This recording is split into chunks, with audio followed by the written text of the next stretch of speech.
أعوذ بالله من الشيطان الرجيم.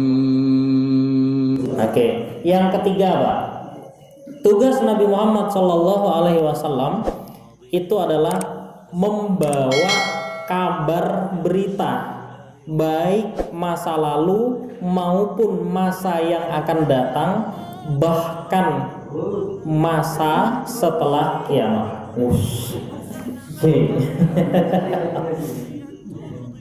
Ya, satu, membawa berita baik masa lalu kita sudah diceritakan juga ya. Masa lalu kita diceritakan? Ada di dalam Al-Quran itu tentang bagaimana kita di alam kandungan. Ya, kita semua pernah lewat di alam kandungan ya. Nah, itu masa lalu. Di alam arwah. Ya. Kemudian masa yang akan datang,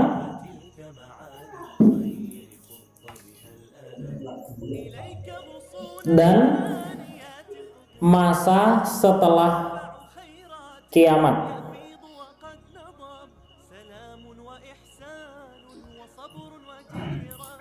Masa lalu Allah menciptakan, di dalam Al-Quran itu Allah menciptakan bumi di dalam 6 hari. Itu kan masa lalu kan? Atau kita sebut dalam ilmu sejarah namanya zaman prasejarah, zaman sebelum mengenal tulisan.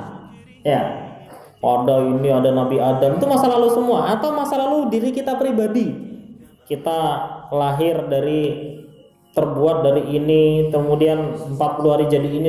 Sudah pernah kan? Kemudian Allah menemuin kita di alam kandungan dan sebagainya. Itu masa lalu. Dan masa depan, Nabi itu sebelum wafat, nanti akan ada begini, umatku akan terpecah menjadi begini, sudah disampaikan semua kan? Dan yang terakhir, masa setelah kiamat, Nabi juga sudah menceritakan dalam Al-Quran. Nanti akan ini, nanti akan ini, anak ini. Itu insya Allah percaya semua ya. Yang kadang-kadang harus kita kupas sedikit adalah, maka tidak boleh bagi seseorang menyampaikan sesuatu di luar dari berita yang disampaikan Nabi. Jangan sekali-kali bercerita tentang akhirat sesuatu yang tidak ada dalam Quran dan hadis. Bisa dipahami? Sampai di Kalimantan tuh nanti akan ada orang yang menghisap pembayaranmu. Ya. Kok berani bercerita seperti itu? Ini berarti dia tidak percaya bahwa Nabi sudah menyampaikan semua kabar yang ada. Nanti di akhirat, kata Nabi, di akhirat jumlah penduduk surga itu 120 barisan. Ya. 40 barisan itu dari orang selain Islam. Yang 80, artinya 2/3 itu adalah orang Islam. Dan barisan itu dipimpin langsung oleh Rasulullah Sallallahu Alaihi Wasallam. Lah kok ada sing cerita, kok di absen di sana? Iya. Ini kalau berani betul dan yakin betul bahwa itu akan terjadi, ini ranahnya berarti mendustakan Rasulullah Sallallahu Alaihi Wasallam. Karena Nabi tidak menyampaikan itu. Nah, kalau untuk kepentingan lain, Allahu a'lam. Ya, bisa dipahami gitu? Jadi jangan pernah berani menceritakan sesuatu yang tidak ada dalam Quran dan hadis, karena itu berarti jenengan tidak percaya dengan Nabi. Berat itu. Yang keberapa? 4. Nabi menyampaikan tata cara ibadah. Nabi menyampaikan tata cara ibadah. Maka